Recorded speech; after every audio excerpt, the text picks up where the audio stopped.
Political vibes ప్రేక్షకులకు నమస్కారం. మిత్రులారా, వైభవ్ సూర్యవంశి మీకు తెలుసు 15 ఏళ్ళు మొన్ననే 15 ఏళ్ళు పూర్తయినాయి. ఇంటర్నేషనల్ మ్యాచ్లు ఆడతాడు. మరి వైభవ్ సూర్యవంశికి తెలంగాణ భారతీయ జనతా పార్టీకి చాలా దగ్గర సంబంధం ఉన్నది. ఆ సంబంధం ఏంటిది అనేది మీకు తెలియాలి. అంటే కనీసం ఈ వీడియో చూస్తారన్నా బుద్ధి జ్ఞానము ప్రతి ఒక్కరికి రావాలని ఈ వీడియో చేస్తానా. మరి ఈ వీడియో చూసే ముందు ప్రతి ఒక్కరి యొక్క వీడియోని లైక్ చేయండి. మీ యొక్క అభిప్రాయాన్ని ఖచ్చితంగా కామెంట్ బాక్స్ లో రాయండి. 10 మందికి ఈ వీడియోని షేర్ చేయండి. సబ్స్క్రైబ్ చేయని వాళ్ళు మన ఛానల్ సబ్స్క్రైబ్ చేయండి. బెల్ బటన్ నొక్కడం మర్చిపోకండి. మిత్రులారా, వైభవ్ సూర్యవంశి ఈయన బ్యాటింగ్ స్టార్ట్ చేసిందంటే ఏంటంటే వాస్తవం అని చెప్తాను. నాకు క్రికెట్ అంటే బాగా పిచ్చి ఉంటే మధ్యలో మొత్తం క్రికెట్ వదిలేసినా మొత్తం రాజకీయాలు, ఈ వ్యవస్థ, సమాజం వీటి మీదనే పడు, కుటుంబం వీటి గురించే పట్టించుకుంటూ అయిపోయింది. క్రికెట్ ను బంద్ పెట్టి దాదాపు మనకు వరల్డ్ కప్ వచ్చినప్పుడు లాస్ట్ అది క్రికెట్ తర్వాత ఇక చూసే బంద్ పెట్టిన. మళ్ళీ క్రికెట్ చూడాలనే ఆలోచన వచ్చింది ఈ పిల్లోడి బట్టి. ఎందుకంటే ఈ పిల్లోడు ఆడితే మామూలు విషయం కాదు మిత్రులారా. 14 సంవత్సరాలనే సెంచరీలు దంచే వ్యక్తినే.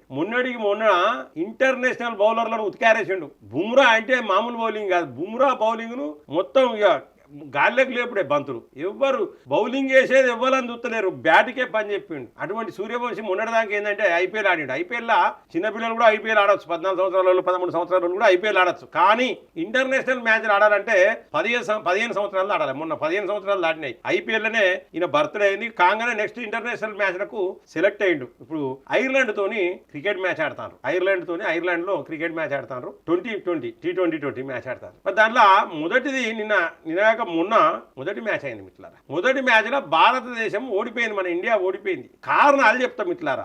ఐర్లాండ్ అంటే పసికూన చిన్న దేశంతో క్రికెట్ లో భారతదేశం ఓడిపోయిందంటే మనం ప్రపంచం అంటే వరల్డ్ కప్ విజేతలం. మనం భారతదేశం అంటే వరల్డ్ కప్ వచ్చింది మనకు. అటువంటి మనల్నే ఐర్లాండ్ వాళ్ళు ఓడగొట్టిరంటే కారణాలు చాలా ఉన్నాయి. దాంట్లో మొదటి కారణం వైభవ్ సూర్యవంశి. జట్టులోకి వైభవ్ సూర్యవంశిని తీసుకోలే. నాకు తెలిసి ప్రపంచంలో ఈయనకు మించిన బ్యాట్స్మెన్ ఇప్పటి వరకు లేడు. మళ్ళీ కూడా తయారైతాడంటే వీళ్ళ తమ్ముడే తయారయ్యేటట్టున్నాడు. అసలు ఏందో అర్థం కాదు.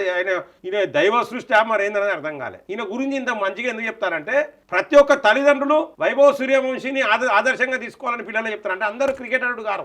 నువ్వు ఏ రంగంలో ఉంటే ఆ రంగంలో సక్సెస్ కావాలి ఈ విధంగా అని చెప్పేసి ప్రతి ఒక్క తల్లిదండ్రులు కూడా ఇలా ఆలోచనలో పడ్డారు. ప్రతి కొడుకు ప్రతి బిడ్డ ఒక సూర్యవంశి కావాలి అని అనుకుంటున్నారు ఇవాళ. కాబట్టి నేను ఈ వీడియో చేస్తున్నా. అయితే ఈయన తీసుకోలే కారణం ఏంటంటే చాలా సీనియర్లు ఉన్నారట. ఈయనను మించిన బ్యాట్స్మెన్ లేడు మిత్రులారా. అంటే ఇక్కడ నైపుణ్యానికి విలువ లేదు మన భారతదేశంలో. ఇదే దరిద్రం. భారతదేశంలో ఉన్న దరిద్రం. ముఖ్యంగా తెలంగాణ భారతీయ జనతా పార్టీలో కూడా గదే దరిద్రం కనబడ్డది. నైపుణ్యానికి లేదు. ఈయన మొన్ననే వచ్చింది కదా, ఈయన ఎందుకు చాలా సీనియర్లు ఉన్నారు, మంచి బ్యాటింగ్ చేస్తున్నారని వాళ్ళని పెట్టారు. పెడితే ఏమైందంటే ఉతికారేసిరు మిత్రులారా. వాస్తవానికి పసి కూనలు కొట్టిపడేసిరు. నువ్వు చెప్పిన తోపులాడే వాళ్ళు 2-3 పరుగులు తీసుకుంటే అయిపో కదా. మన దేశ గౌరవాన్ని కూడా కాపాడాలి కదా. మన ఇండియా టీం గౌరవాన్ని కాపాడాలి కదా. మనం వరల్డ్ కప్ తెచ్చిన వాళ్ళం ఐర్లాండ్ చేతిలో ఓడిపోతే ఇజ్జతి పోతుంది కదా. ఈ ఆలోచన కోచ్లకు ఉన్నది. ఇంట్లో కూడా అడ్డమైన రాజకీయాలు. అట్లనే ఇదే సూర్యవంశి ఇది ఒకటే కాదు కారణం. క్రికెట్ గురించి మాట్లాడితే అందులో రెండో కారణం ఏంటంటే ముందు బ్యాటింగ్ తీసుకోవాలి, బౌలింగ్ తీసుకున్నారు. చిన్న టీంలతో ఆడినప్పుడు ముందు బ్యాటింగ్ తీసుకొని ఎక్కువ స్కోర్ చేయాలి, రికార్డ్స్ సాధించాలి. అవకాశం ఉన్నప్పుడు రికార్డులు బద్దలు కొట్టాలి. అది పక్క పెట్టి ఏంటంటే నెక్స్ట్ బ్యాటింగ్ తీసుకున్నారు. అన్ని అడ్డమైన ఆలోచనలే. ఇదే తెలంగాణ భారతీయ జనతా పార్టీ కూడా ఇటువంటి వైభవ్ సూర్యవంశులు ఎంతో మంది ఉన్నారు. తెలంగాణ భారతీయ జనతా పార్టీలో టాలెంట్ ఉన్న వాళ్ళు ఎంతమంది ఉన్నారు. వాళ్ళని దొక్కుతారు. తొక్కి వీడు సీనియరు, వాడు అది, వీడు మొన్ననే వచ్చిండు, వీడు పాతోడు ఈ దుకాణం స్టార్ట్ చేసి. అందుకనే తెలంగాణలో భారతీయ జనతా పార్టీ ముందు పోతలేదు. ఇవాళ మ్యాచ్ ఉన్నది, ఐర్లాండ్ తో మ్యాచ్ ఉన్నది. అయితే వాళ్ళు కన్ను తెరిచి మన ఇజ్జతి కాపాడాలంటే ఏంటంటే ఇలా వైభవ్ సూర్యవంశిని తీసుకునే అవకాశం ఉన్నది. ఇవాళ తీసుకుంటారు. ఎందుకంటే సురుకు దాకింది కదా. మరి తెలంగాణ భారతీయ జనతా పార్టీకి 2 సార్లు సురుకు దాకిన ఇప్పటి వరకు తేరుకుంటలేదు. మంచి నైపుణ్యం ఉండి మంచి రాజకీయ నాయకులు ఉన్నది భారతీయ జనతా పార్టీలో మిత్రులారా. బీఆర్ఎస్ లో చూసుకుంటే కేసీఆర్, కేటీఆర్, హరీష్ రావు, బిడ్డ కవిత, 4 నేర్చుకోండి. ఇక ఆమె ఏ పార్టీ అయినా కూడా. కాంగ్రెస్ కు పోతే ఒక్క రేవంత్ రెడ్డి, ఇంకో వ్యక్తే లేరు మాట్లాడేటోళ్ళు. అదే భారతీయ జనతా పార్టీలో 10ల సంఖ్యల వాక్చాతుర్యం ఉన్నోళ్ళు, నైపుణ్యం ఉన్నోళ్ళు, రాజకీయంగా ఎదురుదాడి చేయగల సామర్థ్యం ఉన్నోళ్ళు బొచ్చడి మంది ఉన్నారు. భారతీయ జనతా పార్టీని గెలిపించేందుకు పనిచేసేటోళ్ళు భారతీయ జనతా పార్టీనే పుట్ల కొద్దున్నారు. వాళ్ళకి ఏ విధమైన బ్యాక్గ్రౌండ్ ఉండదు మిత్రులారా. అంటే అయ్యని చూసుకొని అత్తుడు, అవ్వని చూసుకొని అత్తుడు, అటువంటి కథలు లేకున్నది. కానీ అక్కడ కూడా ఏంటంటే రాజకీయం, అడ్డమైన రాజకీయం. మరి నేషనల్ పార్టీ ఏం చేస్తా ఉంది ఇలా ఈ వార్త కూడా పెట్టబోతుంది మిత్రులారా. మీ యొక్క నా అభిమానం ఒక ఆయన ఫోన్ చేసి, నా ఫాలోవర్ ఒక ఆయన ఫోన్ చేసి, నితిన్ నబీన్ అత్తాను వార్త పెట్టావా అంటే నేను ఈ వార్త పెడతాను, నితిన్ నబీన్ అత్తాను. ఇది నితిన్ నబీన్ కు పోవాలి. వైభవ్ సూర్యవంశికి ఎట్లయితే జరుగుతుందో చాలా మంది భారతీయ జనతా పార్టీలో గట్టి గట్టి నాయకులకు కూడా అట్లే జరుగుతుంది. ఇది వాస్తవం కాదా? మీరు కామెంట్ బాక్స్ లో రాయండి. ఈ వీడియోను చాలా మందికి షేర్ చేయండి మిత్రులారా. ఎంతో మంది వైభవ్ సూర్యవంశి లెక్క టాలెంట్ ఉన్నోళ్ళు భారతీయ జనతా పార్టీలో ఉన్నారు. భారతీయ జనతా పార్టీలో రాజకీయం చేసే వాళ్ళు ఉన్నారు. బీఆర్ఎస్ ను కాంగ్రెస్ ను చిత్తుగా ఓడించేంత దమ్ము ధైర్యం ఉన్నోటోళ్ళు భారతీయ జనతా పార్టీలు ఉన్నారు.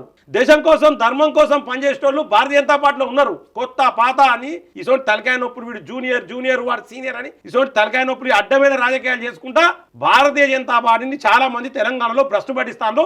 మరి నేషనల్ పార్టీ ఏం చేస్తాంది? నితిన్ నబీన్ ఏం చేస్తాడు? నితిన్ నబీన్ తెలంగాణకు వస్తే వార్త కాదు.